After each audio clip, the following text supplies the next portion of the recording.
How to reset iPhone camera to default settings. Let's get started. First, what you need to do is launch your settings app. Now navigate to the option camera. From this list, head over to the option preserve settings. These options control whether certain camera settings stay the same each time you open the app.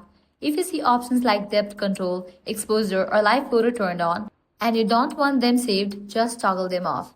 Next, go back and double check your camera recording settings. For default values, record video is usually set to 1080p at 30 fps. Record slow-mo is typically 720p at 240 fps. Format should be set to high efficiency. The grid setting is off by default, though I personally like to keep it on. If you're still not seeing results and want a full reset, you'll need to reset all settings on your iPhone. For that, navigate back.